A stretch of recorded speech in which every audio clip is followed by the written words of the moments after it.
to bring in a series of illuminating online talks by India's most respected thought leaders. I'm sure it would be very interesting to listen to their vision, and versions of tomorrow's India.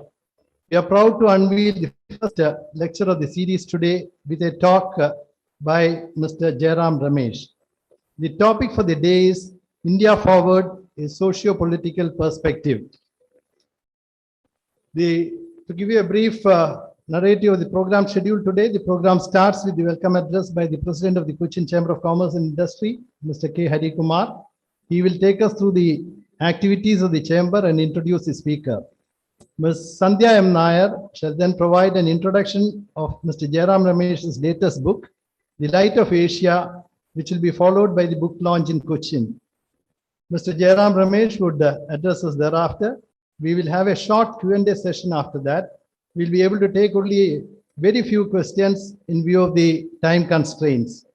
We request you all to bear with us, and those who wish to ask questions are requested to be brief and to post your questions in the chat box for saving time. The program would conclude with a vote of thanks by the Vice President of the Chamber, Mr. P.M. Veeramani. May I now request Mr. K. Harikumar to take over for the welcome address.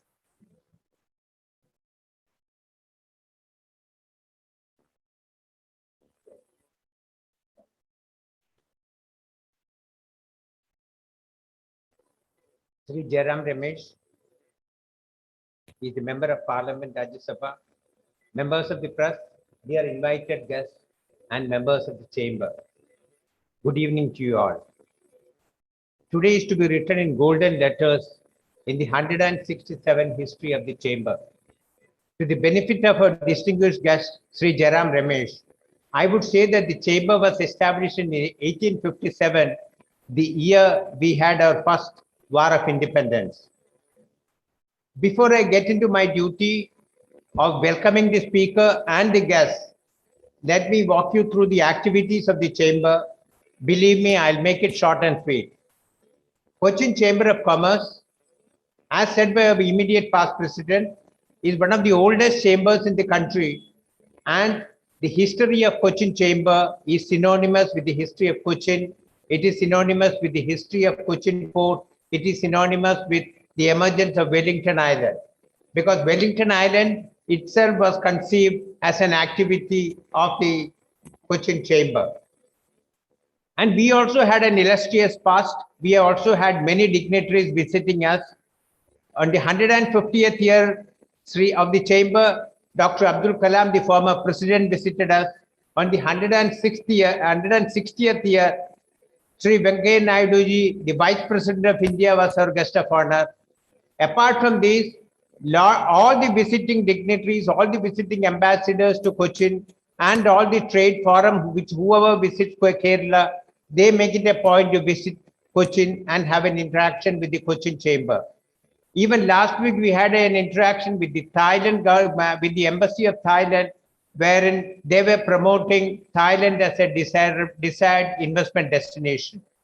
So Cochin Chamber plays a very key role in promotion of trade and commerce of Kerala as well as India.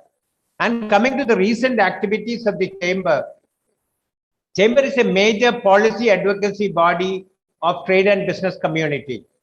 We act as an interface between our members and policymakers. We are the only chamber in Kerala who gets invited for pre-budget discussions with the Honorable Finance Minister year after year. We interact with the RBI on major monetary policy initiatives, and of course the state government on many policy formulations. We were invited to give suggestions for review of laws, rules and regulations relevant to business in Kerala. We have also given a proposal for the Vyavasaya Mitra initiative by Government of Kerala on how to make Kerala a desirable investment destination. So that way, we are very closely associated with the business and trading community in Kerala. And our reactions and views are always sought by the press and the electronic media on various issues which are of relevant to the community we serve. We are also making a study on the impact of COVID on the trade and business, and will come out with a white paper shortly. Apart from this, we take care of the members of the chamber, and we had a massive vaccination program wherein more than 2,500 got vaccinated. And we also have started a CSR drive to benefit the underprivileged. Now, getting into my duty of introducing the speaker, Sri Jairam Ramesh needs no introduction. A thought leader, thinker, engineer, economist, accomplished author, a strategist for his party, a former minister. I'm really at a loss to describe him. But I'm sure the brilliance of the person has amply been demonstrated through the books he has authored on diverse subjects, as diverse as ecology. He has written a book on bifurcation of Andhra Pradesh, reflections on China and India, 2013 land acquisition law, on Indira Gandhi, as he was saying, his favorite leader, and another one on the intertwined lives of Indira Gandhi and P.N. Huxer, who contributed a lot to the governance of the country. And he also has written a book to the brink and back on 1991 economic crisis, on the checkered brilliance of the very famous Keralite, V.K. Krishna Menon, and of course the latest, The Light of Asia, the poem that defined the Buddha, which is getting launched today and introduced today by Sandhya M Nair. So welcome you to the function, sir. We are really happy and blessed to have you to kickstart the India Forward series. And now coming to Ms. Sandhya M Nair, General Manager and Head of the Enabling Transformation Wing at the IBS Software Trivandrum. She will be introducing the latest book by Sri Jairam Ramesh, a teacher, trainer, change manager, and an IT professional who works with the airlines and travel companies. She is also a connoisseur of literature. A warm welcome to you, Sandhya. I also welcome all invited guests, members of the media, all chamber members, and all those who have logged in. Thank you and enjoy the proceedings. Thank you. I would now request Ms. Sandhya M Nair for an introduction of Mr. Jairam Ramesh's latest book, The Light of Asia, which will be followed by the book launch in Cochin. Thank you. Thank you so much, Cochin Chamber of Commerce and Industry, for giving me this opportunity. Good evening, ladies and gentlemen. It's my privilege and honor to introduce the book by our distinguished author, Sri Jairam Ramesh, a book that has no parallel and unique in it that it's a biography of a poem. Yes, you heard it right. For the first time ever, a poem, the 19th century epic, The Light of Asia, by Sir Edwin Arnold, has been personified, and rightly so. A milestone in Buddhist historiography, the poem is a retelling of the life of Gautama, his renunciation, and his enlightenment to become the Buddha, the awakened one. Published in 1879, this poem took the world by storm and moved people as diverse as Florence Nightingale, Winston Churchill, Herman Melville, eminent literary personalities like Rudyard Kipling, Yeats, T.S. Eliot, Leo Tolstoy, and many more. The poem resonated well with Swami Vivekananda, Tagore, Gandhi, Nehru, Ambedkar, Dharmanand Kosambi, Sir Sri V. Raman. Well, the list is endless, even in our own land. Interestingly, this poem was at the nucleus of love, the romance between Louis Whitefield and Andrew Carnegie in 1880 that culminated in marriage 7 years later. Truly, the poem has a life of its own, for it has touched luminaries and common folks alike. A few of us may have read the poem, but all of us are familiar with, with the Buddha. He adorns our walls and gardens and has verily joined the pantheon of gods that we worship. But how many of us truly understand his greatness, his philosophies? Sri Jairam Ramesh too has been fascinated by the Buddha, but the imprint that Buddha left in him is far greater It started in the late 1960s, probably. As a teenager visiting his grandparents in Chikmagalur, the voracious reader that he is, Sri Jayaram would frequent the Krishna Rajendra Public Library. During one of his visits, he chanced upon the epic poem, The Light of Asia, by Sir Edwin Arnold. The Buddha became a part of his DNA, and now, 50 years later, he has gifted us with a biography of the poem itself. To quote the author, The Light of Asia came at a time when organized religion was in a retreat in Victorian society and was under attack across the Atlantic as well. It came exactly 10 years after the word agnostic was first coined. To use the title of Thomas Hardy's extraordinary poem, Arnold placed Buddha in the public consciousness at a time when God's funeral was taking place. And now, The Light of Asia, the poem that defined the Buddha by Sri Jairam Ramesh, offers solace in equally troubled times. Locked away for months on end, the world turned upside down by a pandemic that we're still coming to grips with.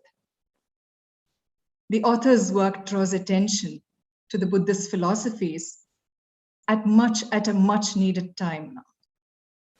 This book is an unusual one, a clear departure from his usual style of writing.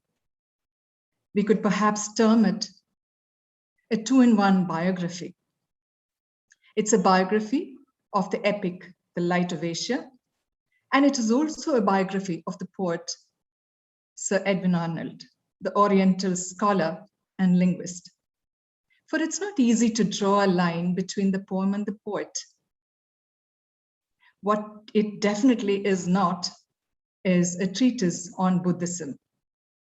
The close to universal appeal of the poem has shaped popular contemporary imagination of the life of Buddha. Sri Jairam's biography of the poem helps trace the rationale behind this appeal. He charts the poem's magnificent journey to different shores, its translations into more than 30 languages worldwide, and it being a topic of extensive research and the criticisms that it has drawn from various quarters. He investigates the times in which it was written, tracks every translation, adaptation, dissertation dealing with the poet and the poem. He probes into the influential aspect and discovers that the poem has been considered as a tribute to India's glorious civilizational legacy for some, while for some others, they saw in it a political message related to the breaking down of caste barriers. According to Sri Jairam Ramesh, Sir Edwin stood out for being, let me quote from the book here, a poet who helped interpret not one, but two faiths, an achievement that is quite extraordinary by any yardstick. The Light of Asia did not involve painstaking academic investigation, but clearly it met a demand. It fed a hunger, filled a need, and fulfilled an aspiration. It had something for everybody. It appealed to the Christian non-missionary world because of the close parallels in it between the lives of the Buddha and of Christ. It made Buddhists feel proud because it portrayed the founder of their faith in a glorious manner. Upper caste Hindus in India did not see it as a potent threat because of the extensive use of Brahminical themes in the poem. I end my quote here.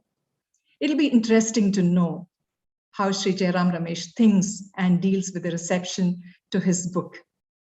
Where does he place his work in the context of today's heightened religious sensibilities?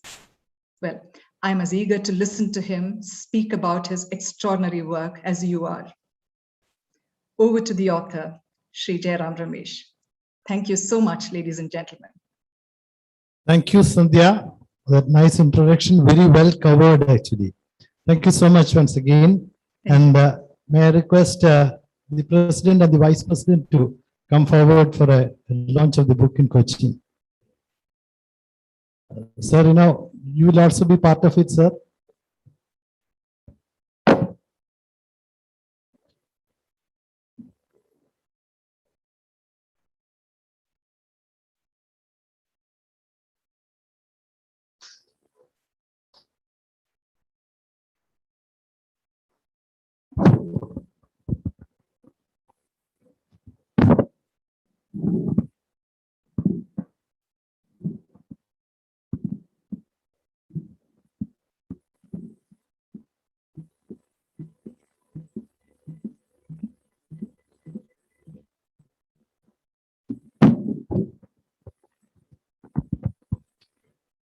Now, we come to the most important session of this program, the talk by Mr. Jairam Ramesh, which we have been looking forward to. Greetings once again from Cochin Chamber of Commerce, sir, and over to you.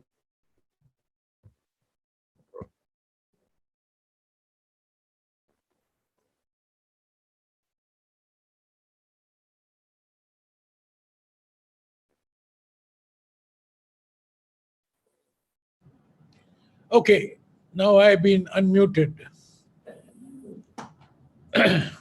Very difficult to mute an Indian, particularly somebody in Indian politics.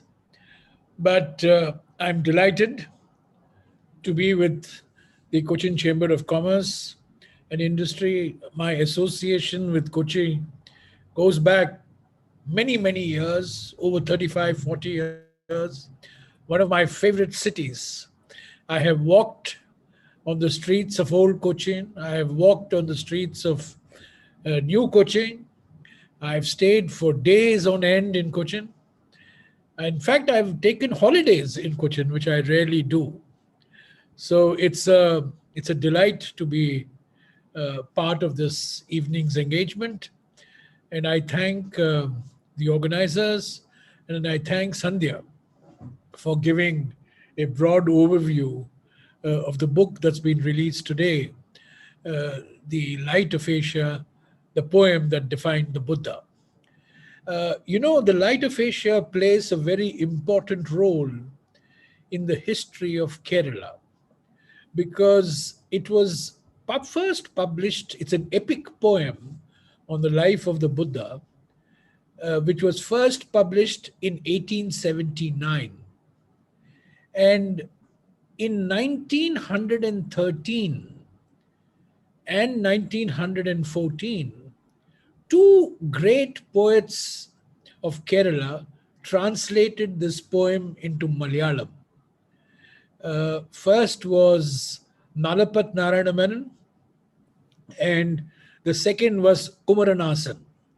And Kumaranasan, when he translated this poem, was General Secretary of the SNDP. And he was one of the pillars of the SNDP, which had been started by the great social revolutionary Sri Narayana Guru. And there are 4 or 5 pages in my book that deal with the impact of the Malayalam translation of The Light of Asia in the social reform movement of the then Travancore.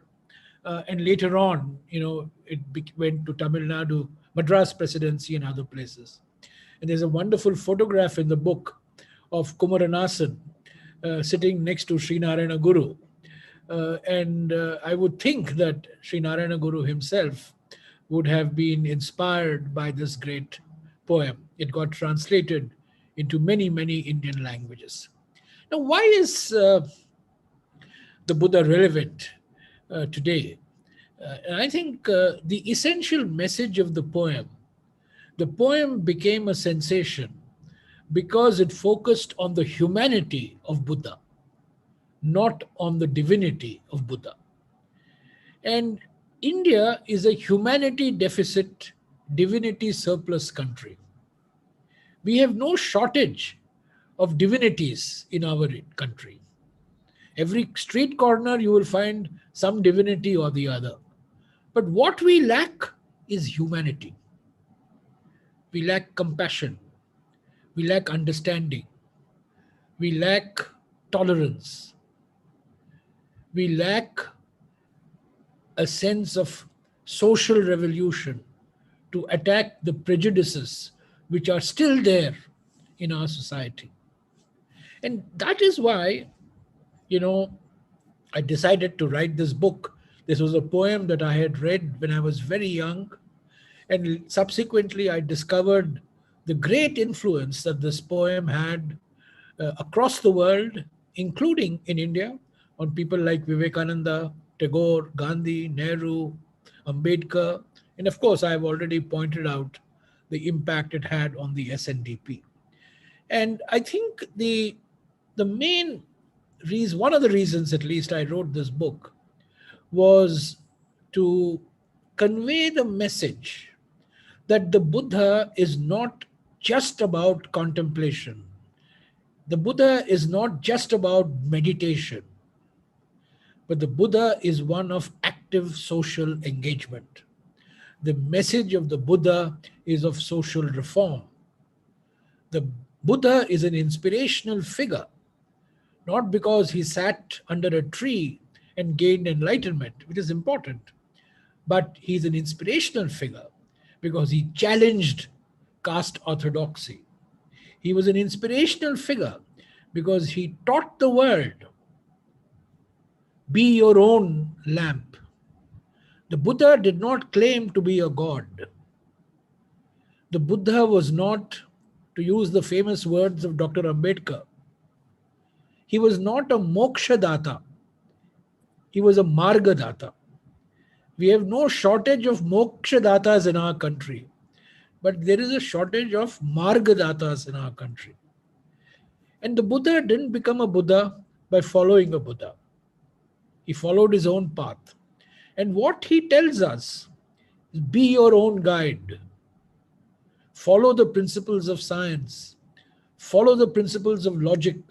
Follow the principles of reason. And do not follow anybody blindly. And I think, to me, that is the everlasting, perennial message of the Buddha. Now, I've been asked to speak on India ahead. And I want to focus only on one aspect of the future development of India.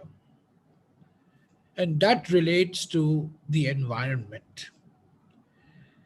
The COVID-19 pandemic in the last 15 months has shown us how vulnerable humanity is to public health disasters. But fundamentally, the COVID-19 pandemic is a reflection of a deeper ecological crisis that the world faces. A crisis caused by deforestation, a crisis caused by the loss of biodiversity, the crisis caused by the way biodiversity markets operate. And of course, COVID-19 has become a public health crisis of unprecedented magnitude and severity and intensity.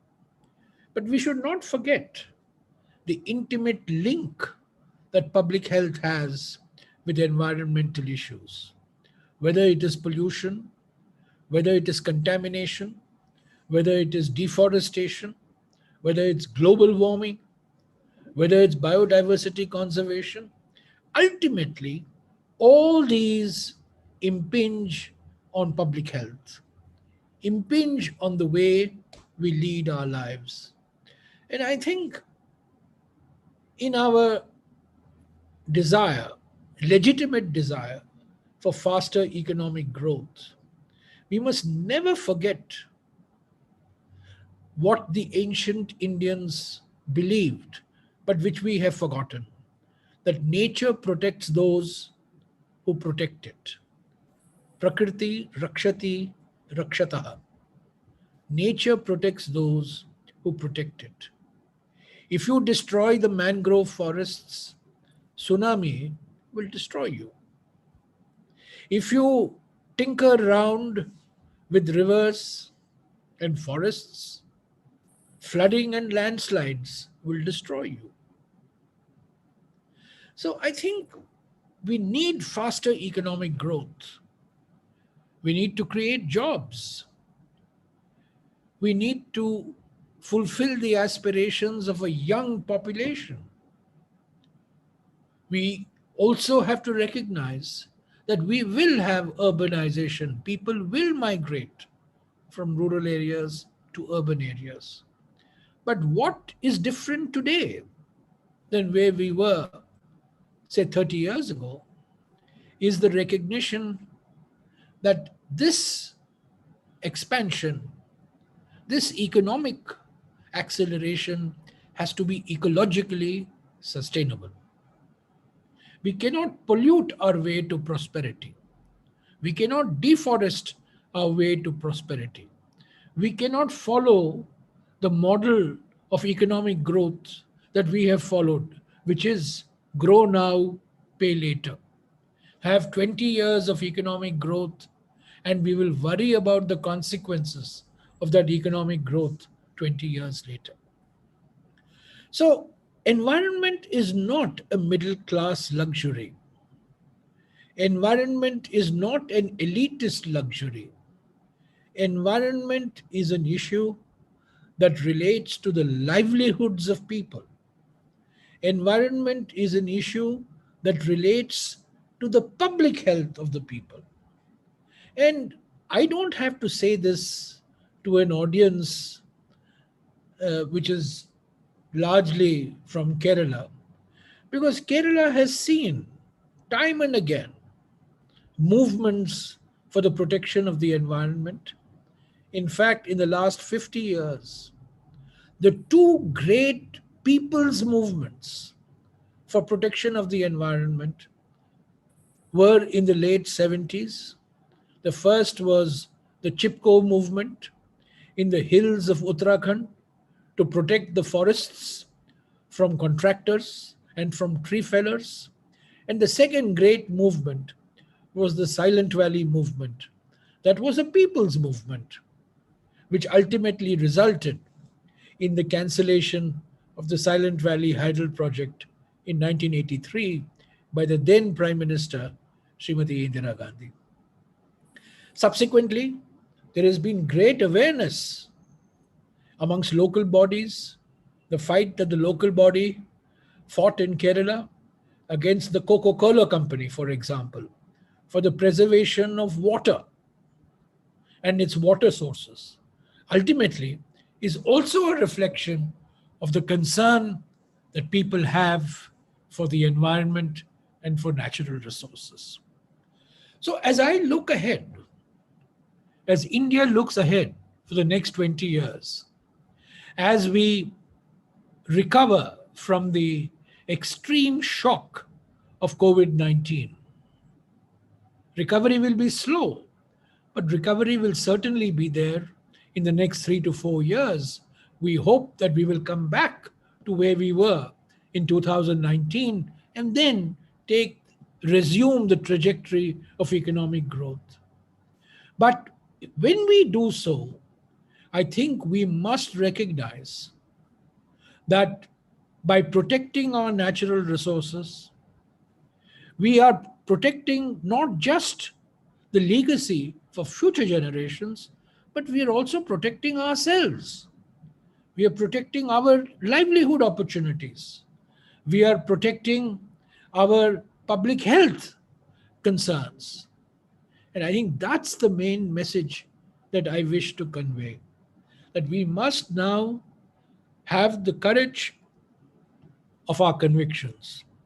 We must walk the talk. There is no shortage of people in our country who pay lip service to the environment, who pay lip service to the conservation of our natural resources, whether they are forests, whether they are mountains, whether they are rivers. But where there is a shortage, where there is an acute shortage, is public figures to stand up and take what may appear to be politically unpopular decisions in the short term, but which in the long term actually add to the ecological health of society.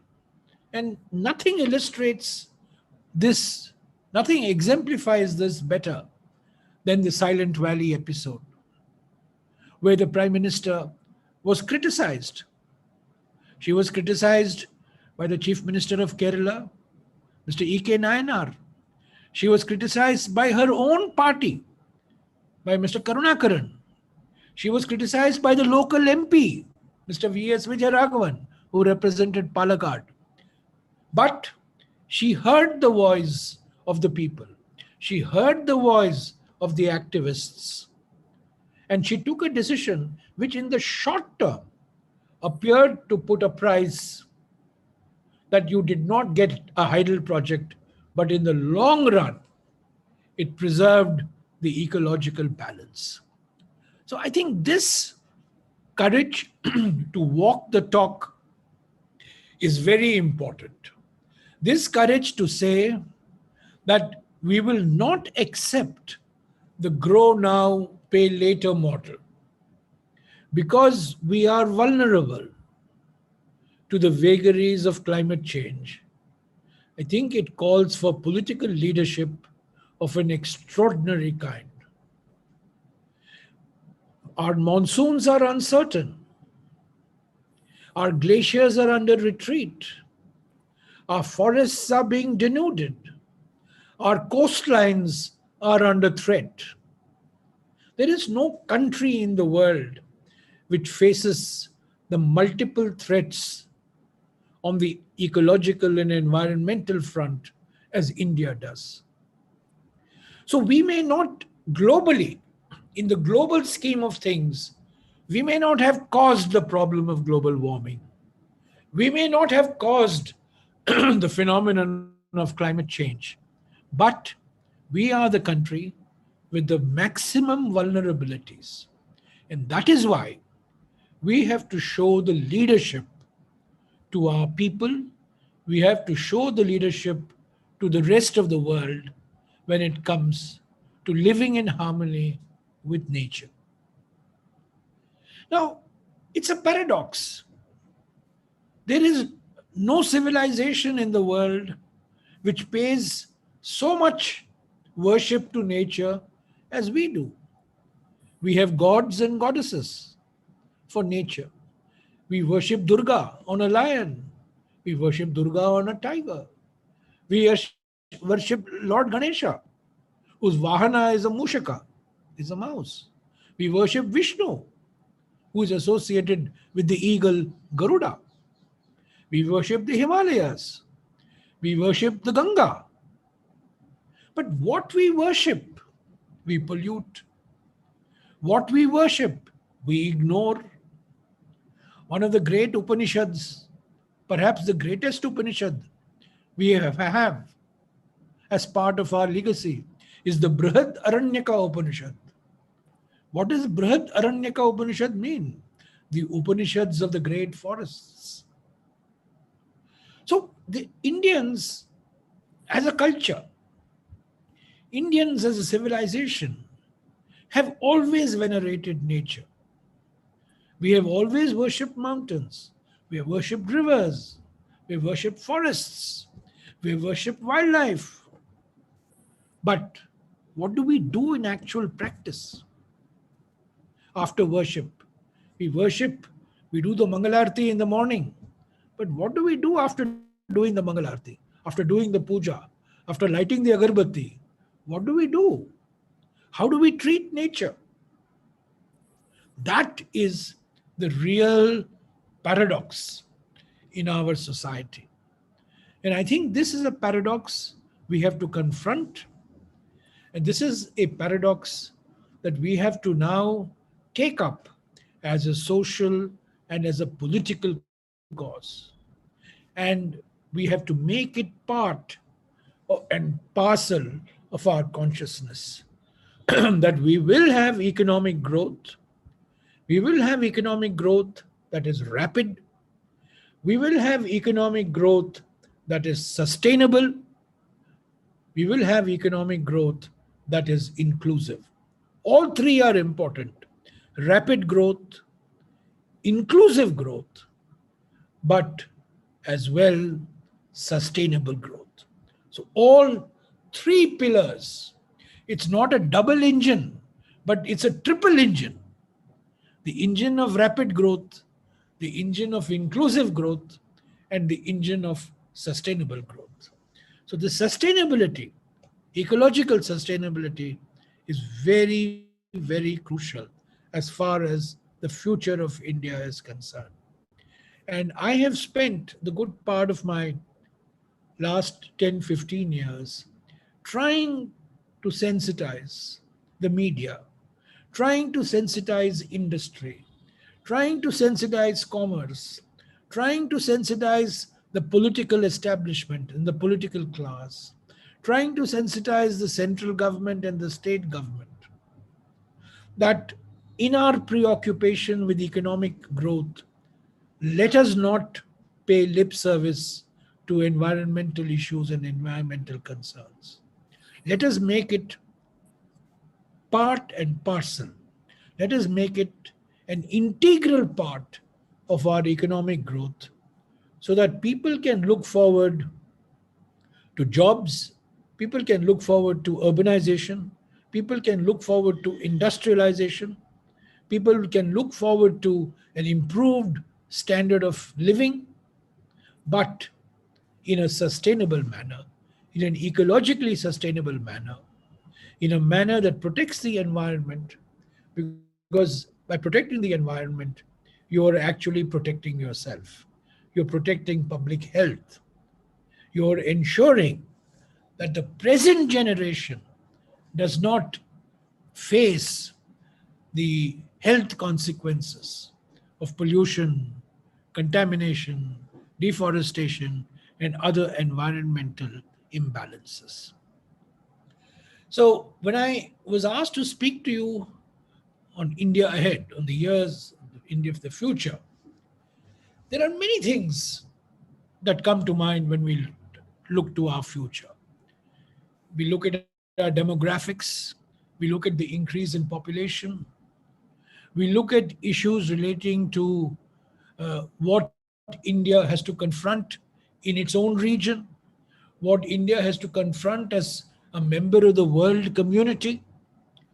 We also come to grips with the fact that we are an extraordinarily diverse society, and therefore how we manage our diversity, our religious diversity, our linguistic diversity, our ethnic diversity, our regional diversity, that is also very crucial in the years to come.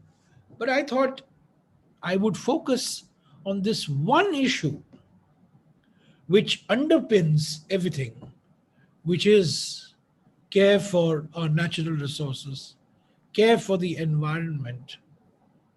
Because by protecting the environment, we are really protecting the sources of our public health. And in this, industry, commerce, trade, civil society organizations, governments have a very important role to play in a cooperative venture.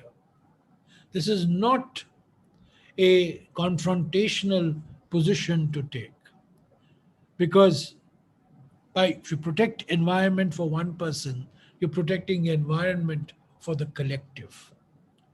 So to summarize, therefore, I would say that in the years to come, as India gets back on the growth path, as India recovers from the pandemic, slowly, perhaps gradually, we come back to normalcy, as India confronts the problems of the world and the region, the political problems, the strategic problems, as India confronts its social challenges that arise out of its diversity, we should always remember the fundamental requirement is one of growth with equity, one of growth with sustainability. Growth without equity is meaningless. Growth without sustainability is irrelevant. So all three, growth, equity, sustainability. That's why I said growth has to be rapid, growth has to be inclusive, growth has to be sustainable. So let me once again thank the Cochin Chamber for giving me this opportunity. The book has been released. I hope some of you will have an opportunity of reading this poem about the life of the Buddha. I am not a Buddhist, I'm not a scholar of Buddhism, but I am just like every other Indian, fascinated and captivated by the life of the Buddha. And I think the Buddha remains a relevant figure for our times for the reasons that I mentioned right at the beginning, where I said that we are a humanity deficit, divinity surplus country. And by focusing on humanity and less on divinity, this poem on the life of the Buddha awakened the world, awakened the consciousness of people across continents to the life of the greatest Indian who has ever lived. So thank you very much, and I would be glad to answer any questions that any one of you might have. Thank you so much, sir, for the wonderful talk. The points raised by you are quite significant in protecting the environment. And also they were so convincing. It is a good sign and certainly very encouraging that the younger generation today, they show a lot more interest in having a healthy and sustainable environment. Certainly there is something to look forward to. We could take a few questions. The first question is, how do you relate, it's on the book, sir. How do you relate your book, The Light of Asia, with current day politics? Well, as I said, I don't want to make this a political evening. I'm in politics, but I'm not consumed by politics. I have a life out of politics. To me, as I said, the main message that came out of this poem of Sir Edwin Arnold, was the humanity of Buddha. And the main political message today is that we need more humanity in our politics. We need more humanity in our society. There is a surplus of divinity. We have far too many gods and goddesses. We have far too many god men. We have far too many god women. Of course, we have a surplus of god men, very few god women. But, everybody, there's far too much spirituality in our country and far little humanity in our country. So we should be, rather than gazing at our own navels and hoping for, some great moksha, we should be working to engaging with society to address the challenges that society faces. And of course, the greatest challenge that the Buddha confronted was the caste prejudice. And it's sad to say that 2,500 years later, we are still confronted with the caste problem. So that's the great inspiration that I drive. In fact, this was the inspiration for Dr. Ambedkar. This was the inspiration for Sri Narayana Guru and the SNDP. That's the message that I would reinforce. That what India needs is a social transformation. What India needs are people who will stand up and fight bigotry, fight prejudice, fight hate, fight hierarchy. That's what the essential message of the Buddha is. It's, when will we become a 5 trillion economy, sir, and what is it required to achieve moving on to that? This 5 trillion economy is a nice little slogan. We will inevitably become a 5 trillion economy. If it is not in 2030, we'll become in 2035. If it is not in 2035, we'll become in 2036. So this is an arithmetical thing. We will become a 5 trillion economy. We are 2.5, we will become 3, 3 will become 3.5, we'll become 4, we'll become 5. So this is, this is inevitable. Whichever the government comes, we are on a path, we are on a growth path, we will reach 5 trillion. Maybe, as I said, it could be 2025. People thought it won't be 2025 now. It'll be maybe 2030, maybe 2035, but we will certainly reach a 5 trillion. But what does reaching a $5 trillion economy mean? Frankly, what does it mean? Remember, there's a denominator also. It is 5 trillion divided by 1. Today we are 1.3 billion. We will be 1.7 billion by the year 2040.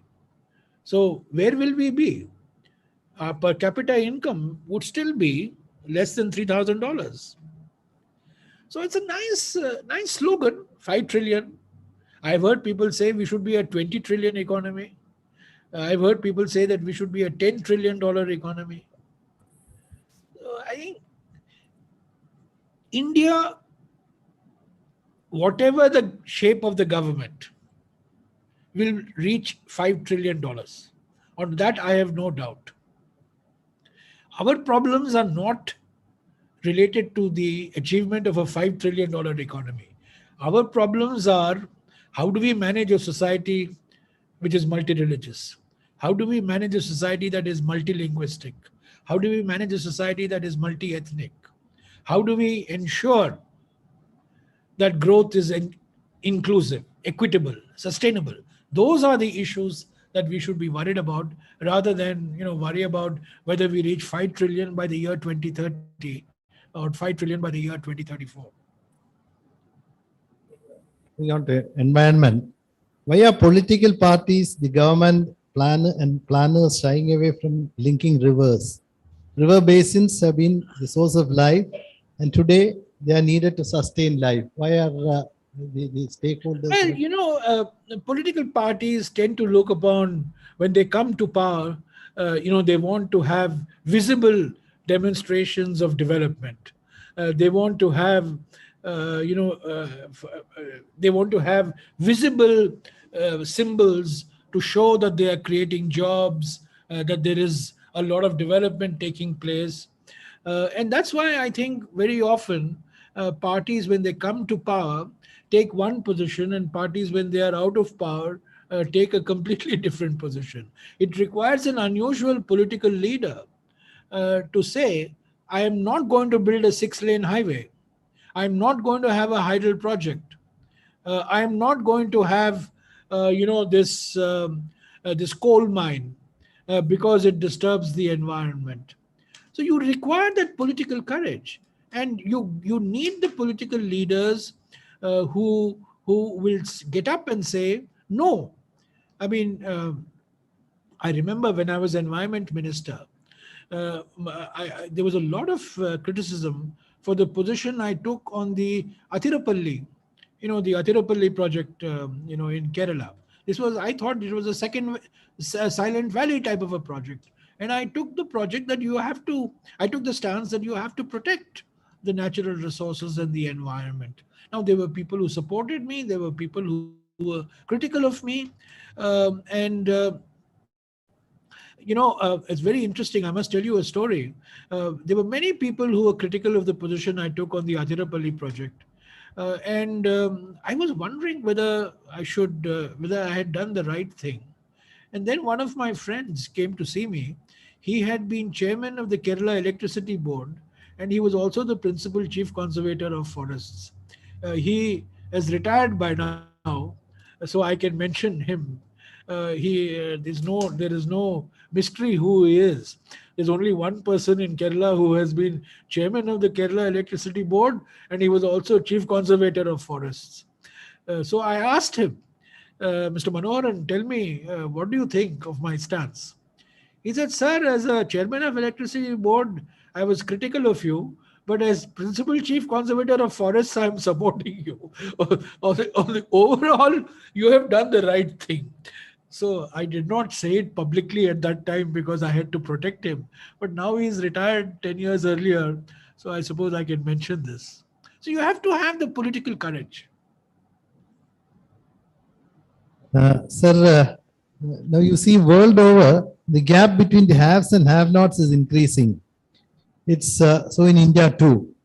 What all can be done, can be the social ramifications on this, implications and Well, social this ramifications? gap is absolutely widening even before COVID-19. And after COVID-19, the gap has become even more sharper and starker. I mean, for example, we are online. We are having this session online. How many people have this type of connectivity that, the 100 or 150 of us have? In education, it has created deep inequalities. In health, it has created deep inequalities. We are seeing a few people making fortunes on the stock market, and therefore there have been wealth inequalities. So inequality, unfortunately, is inbuilt into the nature of the economic model that all countries have adopted. But through a sensible taxation policy, through a policy that mobilizes resources without necessarily penalizing entrepreneurship and incentivizes entrepreneurial behavior, I think it is possible to deal with inequalities. We have the example of the Scandinavian societies. We have the example of certain European countries, social democratic countries. So I'm not saying that the government, the state, the tax system should be extortionate. But for example, you look at the wealth tax in our country, the capital gains tax in our country, the inheritance tax in our country. I think there is a case for having a relook at some of the tax rates when it comes to the direct taxes. This is one of the big causes of inequality right now. Actually, the press, we heard you touching upon GST. You are of the opinion that GST is good, but it was badly implemented. Do you think it can be revived or Well, GST was a good thing implemented badly. Demonetization was a bad thing implemented even more badly. Demonetization was a bad idea to begin with. GST was a good idea to begin with. I was one of the great proponents of GST when I was in government. I was one of the early proponents of GST. And in fact, many years ago, I was the one who said GST should stand for good and simple tax. We need a good tax, we need a simple tax. We don't need a cascading tax. But the way GST was pushed through, the way it became complicated, particularly for the MSME sector, and GST became a boon for chartered accountants. It became a boon for lawyers. In fact, I remember 2-3 years ago, I went to see my mother who lives in Chikmagalur, and I went to see my tax chartered accountant. So, I was talking to him. So I said, his name is Ramesh Rao. So I said, Mr. Rao, how has GST affected you? So he said, sir, GST is bad for my clients, but good for me. Because, my business has expanded. I've added many chartered accountants. I've recruited many lawyers, but it's very bad for my clients, sir, particularly the MSME clients. So I think, we complicated the multiple rates, the nature of reporting, exemptions. I mean, we are arguing today, can you believe it? Whether paratha should have a different GST rate than a roti. If you've been reading the media, the debates are on GST rates on roti and paratha. Papad, a round papad versus a square papad. I ask myself, what sort of GST have we given ourselves if this is what we are arguing about? So we need to simplify the GST structure. We need to reduce the number of rates. We need to lower the rates. And we need to vastly simplify the reporting and maybe increase the thresholds. So what, according to you, are the environmental policies that need to change to deal effectively with the massive environment challenges faced by India, especially global warming? Change, because all we need to do is to implement the laws we have. We have the Wildlife Protection Law 1972. We have the Water Pollution Control Act of 1974. We have the Forest Conservation Act of 1980. We have the Air Pollution Control Act of 1981. We have the Environment Protection Act of 1986. And we have the Forest Rights Act of 2006. We have these 6 laws. All that you have to do is to implement the laws. What is the idea of passing? See, we are the only country in the world which takes great delight in passing laws and takes greater delight in bypassing these laws. And what is it that we want to do? We want to pass laws or bypass the laws? So the job is to ensure that the laws that we have passed, they have been passed by Parliament, they have been passed by the state assemblies. They should be enforced without fear or favor. We have laws to protect the coastal areas, for example. I'll give you an example. When I was Environment Minister, there was a proposal to build a cricket stadium in Cochin. I don't know what happened afterwards, but it came to me, and I asked my officials to examine it, and they said, sir, this location of this cricket stadium is in a prohibited zone, prohibited by the coastal regulation rules. So I said no to this cricket stadium. And I remember a lot of people, criticized me for it. But I said, look, law is a law is a law. We have to implement the law. While you were the environment minister, you took a stand against the BT seeds. Yeah. This is on the increase world over. Now, has your views changed or? No. Let's be very clear. I took a stand on BT brinjal. I did not take a stand on BT steeds. I, in fact, went out of my way to say that BT cotton, farmers have adopted genetically modified cotton. But genetically modified brinjal, what do you call brinjal in Malayalam? Katrika. You are writing all this. What is brinjal in Malayalam? Katrika. Katrika. That's a katrika. So my stand was against genetically modified katrika. Do you want to eat a BT katrika along with your rice and along with your roti? So my stand was on genetically modified food crop. And BT katrika was the first food crop that was being introduced. Now, I introduced this moratorium in February 2010. 11 years have passed. 7 years Mr. Modi has been the Prime Minister. He has changed many policies of the previous government, but this one policy he has not changed. If it was so bad, he should have changed this, no? So there is some merit.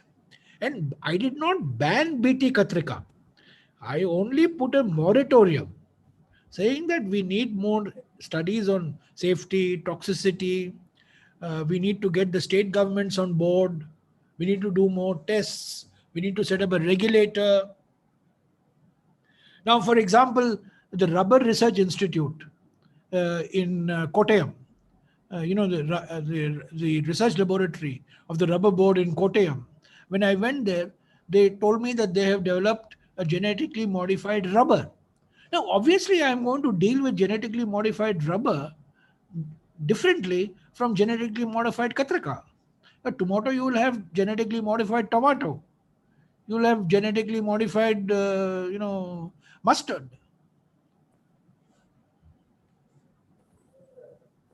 Soya oil imported from US where BT soya is widely cultivated. Yeah, we are actually absolutely we are importing. We are importing soya oil, for example. We are importing soya oil from Argentina, from other countries, which come from processed GM. And I had, in fact, said that, look, this is what is happening. We should have proper labeling. Now, but as I said, I took that position when it came to food crops. Now, I don't see any reason to change that position. I have not changed my views.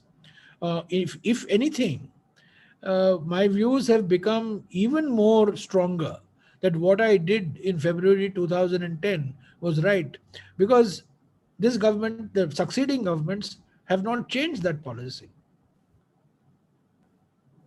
The book, By what the are the way, echo? let me say that in Kerala, all political parties supported my stand on BT Brinjal. All parties. Mr. Achyutanandan, who doesn't belong to my party, very critical of the Congress party. Every time I would say something, he would say lotte, lotte, lotte, lotte. He would make fun of what I said. But when it came to BT Brinjal, he said, Jayaram, very good, very good. And you talk to the BJP, they will support the BT Brinjal in Kerala. The ban on BT Brinjal. A question on the books. What are the eco-friendly lessons that Buddhism has for India and the world? Sorry, Simple living, what are they? compassion. What are the eco-friendly lessons that Buddhism has for India and the world? Well, Buddha taught harmony. Buddha taught respect for nature. But Buddha was not alone. So did Mahavira. So did the ancient Hindus. The ancient, Vedic, the Upanishads and the Atharva Veda and so on. So this is ancient wisdom of living in harmony with nature. And as I said, Prakriti Rakshati Rakshataha. Nature protects those who protect it. It comes from our ancient, when Mrs. Indira Gandhi gave a very famous speech on protecting the environment, she went to Stockholm in June of 1972. She gave a world famous speech, which is still remembered. She ended that speech by quoting from the Atharva Veda, saying, what I take from the earth, I should give back to the earth. It's a very famous, very famous stanza from the Atharva Veda. So Buddha was part of that tradition, the Indic tradition. See, Western civilization is based on man's conquest of nature. Indic civilization is based on man living in harmony with nature. That's the fundamental difference between Western civilization and Indic civilization. Question on Kerala. What is your take on Kerala post-COVID? What, according to you, is the most important step Kerala should take to surge forward? Well, Kerala is a good example of community health. Kerala is a good example of public health. There are many things right in Kerala. Over a period of time, I'm talking about the investments that Kerala has made in public health, in decentralized development over the last 50, 60 years. And so it offers a lesson. People look only at the number of cases, at the COVID-19 cases, but they don't look at the underlying system, of community health and of public health that has stood Kerala society very well. And Kerala, remember, was the first state in India in 1988 where the fertility rates fell to replacement levels of fertility. And in fact, Kerala will be the first state in India which will begin to see stable to declining population by maybe the year 2040, 2030 or 2040. Population in Kerala will begin to decline, like what will happen to China. We were the first. Kerala was the first state in 1988 where the fertility rate fell to 2.1, which is the replacement levels of fertility. So there is, there is much that Kerala is of course unique in many ways. It goes back to the history of social reform. It goes back to the history of popular mobilization. It goes back to the activities of political parties. So Kerala is very unique in many ways. In fact, personally, from my side, I have a question. What is your take on this Marad, the flats demolition? You have constructed something, it was the flats which were demolished in Kerala, Cochin, by the Supreme Court The order. Marat flats. Marad flats. Yes, yes. It is already constructed and, we have the structure there. Now, what is the point destroying something which is already built? No, I The know. main use of it. But this, do I you had think that the is the same right issue. decision? I had the same problem when I was environment minister. There was a Marat case that I faced, the Adarsh Cooperative Housing Society in Bombay. You remember? That was a big famous case. It was built by my own government, by my own colleagues in my own political party. And I could either see, I had three options. And in my speaking order, in my decision, I had said, I can regularize it, which is not good. I can convert it into an orphanage or a hospital or a school, which is very good. Or I can demolish it to send a signal for the rest of the country that violation of law will not be tolerated. Whether it is private sector, public sector, Congress party, BJP party, Communist party, whichever the party. And after great deal of thought, I decided on the third, the demolition. The case went to the High Court. The High Court upheld. The case is now pending in the Supreme Court. Meanwhile, the Supreme Court had decided to demolish, the Marat flats. So it's a difficult choice. It's a difficult choice.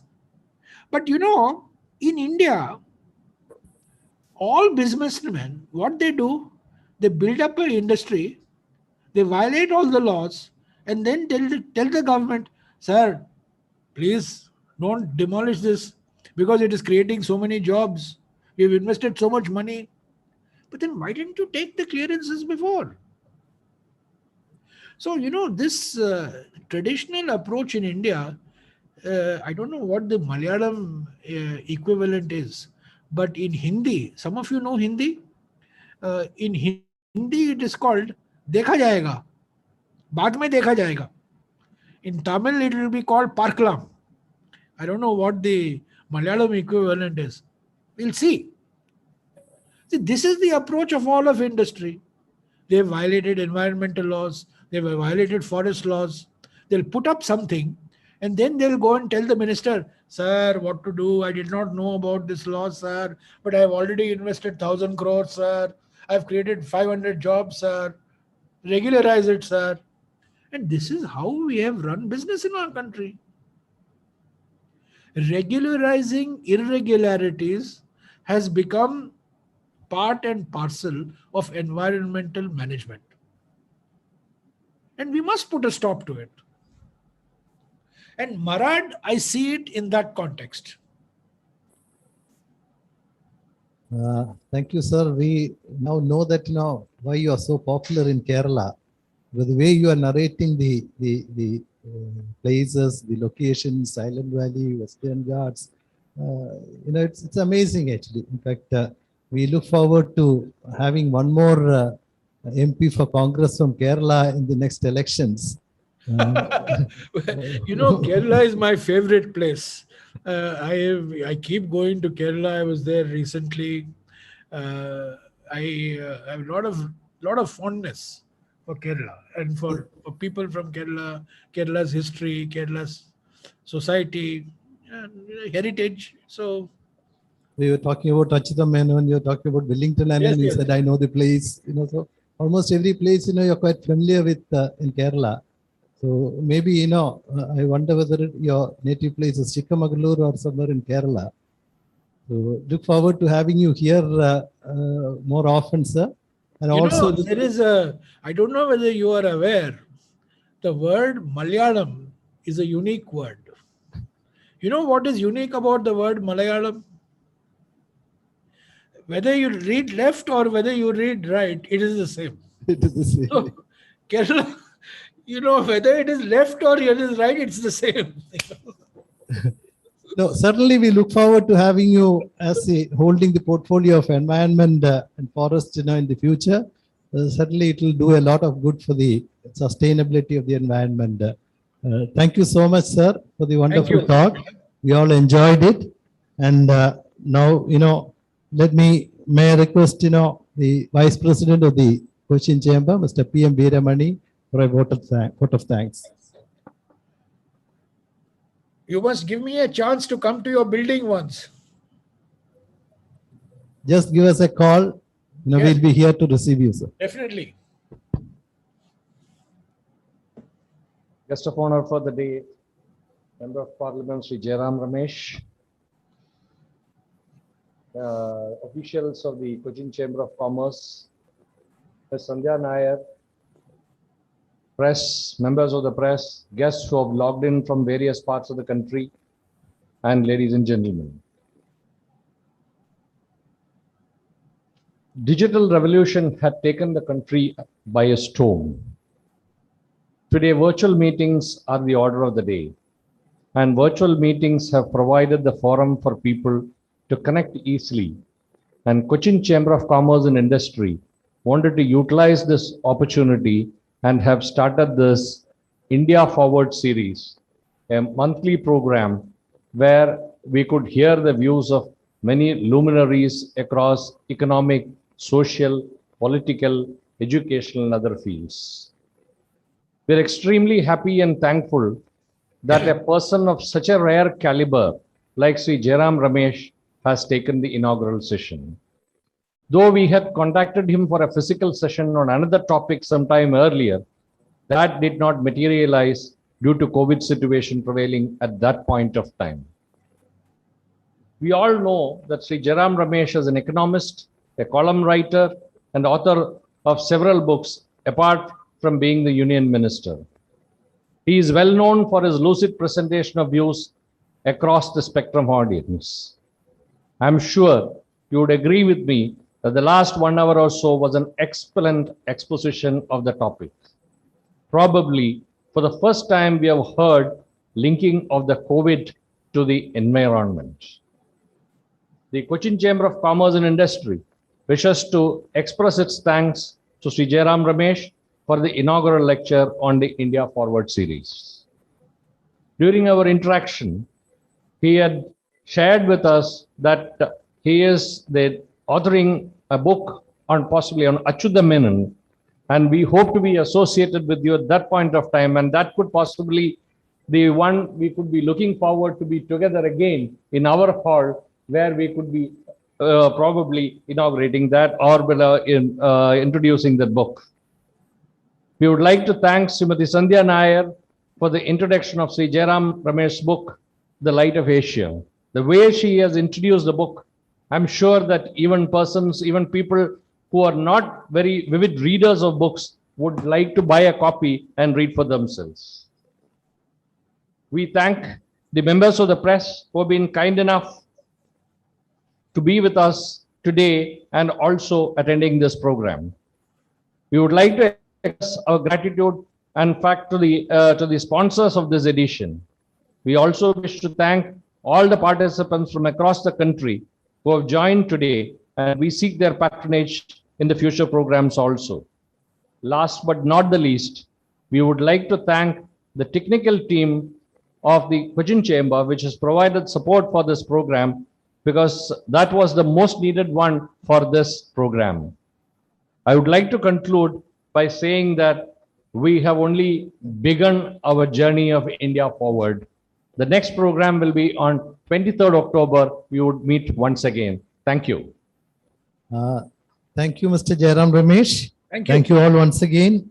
Look forward to support and participation each and every one of you in future also. Thank you. Have you heard? Thank you very much. Sam Hari Kumar, thank you very much, sir, for accepting the invitation and spending so much time with us. We all enjoyed, and we are getting rave reviews on the chat box. Thank you, and once again, sir, thank you very much. Thank you very much, and I look forward to seeing you face to face. Anytime, sir. Anytime. Thank you, sir. Thank you and have a great day. Have you? You too. Thank you.